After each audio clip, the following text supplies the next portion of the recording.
امام نے کہا تلوار ایسے کیوں ہوتی ہے؟ تلوار ایسے کیوں ہوتی ہے؟ ممبئی والوں کو سمجھے، حیدرآباد میں یہ سمجھانا آسان ہے، تلوار ایسے کیوں ہوتی ہے؟ تلوار ایسے کیوں ہوتی ہے؟ وہ ایسے کسی کو سلام کیا جاتا ہے۔ تو میرے امام نے جب تلوار کو ایسے دیکھا تو سوچا یہ تلوار سلام کس کو کر رہی ہے؟ تو جواب خود ہی دیتے ہیں، کسی بھی شاعر یا محقق نے محبوب کی کمر بیان نہیں کی، اور جس نے محبوب کی کمر بیان کی وہ شرافت میں رہ نہ سکا۔ اللہ اکبر! محبوب کی کمر کا تذکرہ شاعر نہیں کرتے، محققین نہیں کرتے، اور جب کمر کا ذکر نکلتا ہے تو شرافت باقی نہیں رہ جاتی۔ لیکن یہ احمد رضا ہے جس نے نبی کی کمر کا ذکر کیا، اور کس شان سے کیا ہے؟ نبی کی کمر کا ذکر کرتے ہیں جو کہ عزم شفاعت پہ کھچ کر بندھی۔ سبحان اللہ۔ اردو ادب کے شاہپار سجدہ کر رہے ہیں، تخجلات کو توجہ فرمائے۔ نبی کی کمر کا ذکر کس ندرت اور پاکیزگی کے ساتھ ہو رہا ہے؟ کہتے جو کہ عزم شفاعت پہ کھچ کر بندھی، اس کمر کی حمایت پہ لاکھوں سلام۔ سبحان اللہ۔ نعرہ تکبیر، نعرہ رسالت۔ اس کو پکڑو، مائک پکڑو، ادھر آ۔ کمر کیسے بیان کیا؟ ممبئی والوں کو سمجھانا، لکھنؤ اور دلی کی خانقاہ میں پڑھتا تو اتنا سمجھانا نہیں پڑتا، لیکن ممبئی کے لڑکوں کو سمجھانا پڑے گا، کیونکہ وہ آلیرا اور جالیرا کی بات کرتے ہیں، وہ اردو زیادہ نہیں سمجھتے میری طرح۔ میں دیکھو، جب بھی کوئی آدمی محنت کا کام کرتا ہے تو محنت کا کام کرنے والا محنت کا کام کرنے سے پہلے وہ اپنی کمر کستا ہے۔ طاقتور پہلوان اپنی کمر کستا ہے، اور جب کوئی پہلوان کمر کستا ہے تو لوگ کہتے ہیں اس نے کمر کس لی ہے، یہ کام ہو کے رہے گا۔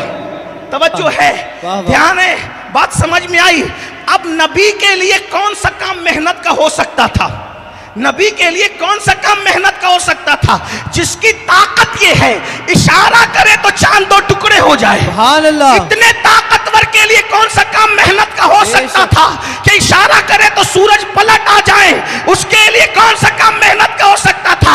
امام کہتے ہیں جو کام کوئی نہیں کر سکتا تھا اس کام کے لیے نبی نے کمر کسی ہے، اور وہ کام کیا ہے؟ گنہگاروں کی شفاعت کرنا۔ اس کے لیے نبی نے کمر کس لی ہے۔ کون کہتا ہے ہماری شفاعت نہیں ہوگی؟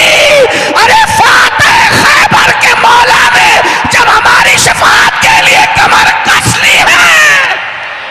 نعرہ تکبیر، نعرہ رسالت، مستق اعلی حضرت مولانا سید خود ہی کہتے ہیں، کیا کہتے ہیں؟ شفاعت کرے حشر میں جو ہماری، سوا تیرے کس کو یہ قدرت ملی ہے؟ سبحان اللہ، سبحان اللہ۔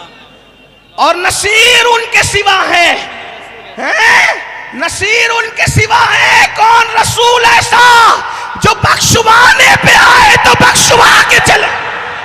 سبحان اللہ، سبحان اللہ۔ اس کا جس کام کے لیے لوگ سوچ بھی نہیں سکتے، اس کام کے لیے میرے نبی نے کمر کسی ہے۔ سبحان اللہ۔ ہمیں شفاعت کی فکر نہیں ہے، کیونکہ جب سے ملا ہے دامن آل رسول کا، جب سے ملا ہے دامن آل رسول کا، بے فکر ہو گیا ہوں شفاعت کی فکر سے۔ تڑپا دیا کسی نے مدینے کے ذکر سے، آزاد ہو گیا ہوں دو عالم کی فکر سے، اور جب سے ملا ہے دامن آل رسول کا، بے فکر ہو گیا ہوں شفاعت۔ تو کہتے ہیں نبی کی کمر شریف کا ذکر کس ندرت کے ساتھ؟ اسی کو احمد رضا کہتے ہیں، کیا؟ جو کہ عزم شفاعت پہ کھچ کر بندھی، جو کہ عزم شفاعت پہ، وقت ہوتا تو میں اس پر گفتگو کرتا، لیکن جو کہ عزم شفاعت پہ کھچ کر بندھی، اس کمر کی حمایت پہ لاکھوں سلام۔ کھائی قرآن خاک کے گزر کی قسم، اس کفے پاک کی حرمت پہ لاکھوں سلام۔ الغرض ان کے ہر منہ پہ، یعنی ہر بال پہ، الغرض ان کے ہر منہ پہ بے حد درود، ان کی ہر ناز و نعمت پہ لاکھوں سلام۔ سب بیان کیا، کچھ چھوڑا، لیکن اب دل کی بات آئی تو سن۔ دل کی بات آئی، نبی کا دل، تو کہتے ہیں دل سمجھ سے ورا ہے۔ ہاں، اس پر میں نہیں کہوں گا کہ بولو سبحان اللہ، میری عادت نہیں کہ ہر دو جملے میں کہوں سبحان، تو آپ کے عشق پہ چھوڑتا ہوں کہ بات سمجھ بھی رہی ہے اور عشق کو کچھ کہہ بھی رہا ہے۔ ذکر اہل بیت پر گونگے بھی بولتے ہیں، پتھر بھی بولتے ہیں، ہاں اور اہل بیت سن کے جن کے منہ خوش ہو جاتے ہیں یہ مومنوں کی نشانی ہے، سبحان اللہ، جن کے منہ اتر جاتے ہیں یہ منافقوں کی نشانی ہے۔ یہ میں نہیں کہہ رہا ہوں، یہ صحابہ نے فرمایا ہے۔ ہاں، اللہ اور 14ویں صدی میں سب سے زیادہ جس نے ذکر اہل بیت کیا ہے اسی کو احمد رضا کہتے ہیں۔ سبحان اللہ، نعت بھی کرتا پڑتا ہے تو اہل بیت کے بغیر نہیں پڑتا، او میدان جنگ بھی دیکھتا ہے تو وہاں بھی ان کو اہل بیت نظر آتا ہے۔ کسی نے کہا تلوار کیسی ہوتی ہے؟ وہ تلوار ایسی ہوتی ہے، توجہ ہے، تلوار ایسی ہوتی ہے۔ تلوار کہتے ہیں نا جس کے دل میں جو ہوتا ہے اس کو وہی نظر آتا ہے، جس کے مشکیزے میں جو ہوتا ہے وہی ٹپکتا ہے۔ امام نے کہا تلوار ایسے کیوں ہوتی ہے؟ تلوار ایسے کیوں ہوتی ہے؟ ممبئی والوں کو سمجھے، حیدرآباد میں یہ سمجھانا آسان ہے، تلوار ایسے کیوں ہوتی ہے؟ تلوار ایسے کیوں ہوتی ہے؟ وہ ایسے کسی کو سلام کیا جاتا ہے۔ تو میرے امام نے جب تلوار کو ایسے دیکھا تو سوچا یہ تلوار سلام کس کو کر رہی ہے؟ تو جواب خود ہی دیتے ہیں کہ پہرے تسلیم علی میدان میں سر جھکے رہتے ہیں تلواروں کے۔ سبحان اللہ، سبحان اللہ، بیر تسلیم علی میدان میں سر جھکے رہتے ہیں تلواروں کے۔ غور فرمائے وہی امام جس کو ہر جگہ اہل بیت نظر، اور وہ صحابہ کا بھی پکا غلام تھا اور اہل بیت کا بھی، اور اسی نے بتایا کہ ہم کانے نہیں ہیں۔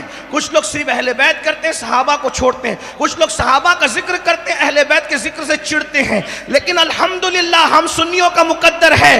کیا مقدر ہے؟ اہل سنت کا ہے بیڑا پار، اصحاب حضور نجم ہے اور ناؤ ہے اطرت رسول اللہ کی۔ سبحان اللہ، ہماری مشکل یہ ہے جب ہم صحابہ کا ذکر کرتے تو رابطی ہمیں گھور کے دیکھتے ہیں، اور جب ہم اہل بیت کا ذکر کرتے تو ناسبی ہمیں گھور کے دیکھتے ہیں۔ نہ اس کے گھورنے سے ڈرتے نہ اس کے گھورنے سے ڈرتے۔ کیوں؟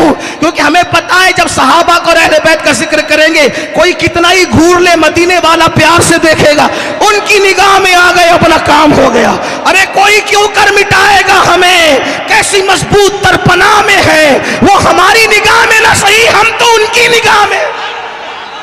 سبحان اللہ، سبحان اللہ، ایسی محفلیں وہی سجاتا ہے جو ان کی نگاہ میں آتا ہے، ورنہ باپ داداؤں کے نام تو سب لیتے ہیں۔ یہ مقدر کی بات ہے، کوئی گمنام مولویوں کا نام لیتا ہے، کوئی مولائے کائنات کے ڈنکے بجاتا ہے۔ سبحان اللہ، سبحان اللہ، مقدر کی بات ہے، سبحان یہ اللہ، مقدر کی سبحان بات ہے۔ اللہ۔ میرے امام نے ہمیشہ مولا کا ذکر شان سے کیا، سلامی جس کے در کا ہر ولی ہے، علی ہے ہاں علی ہے ہاں علی ہے۔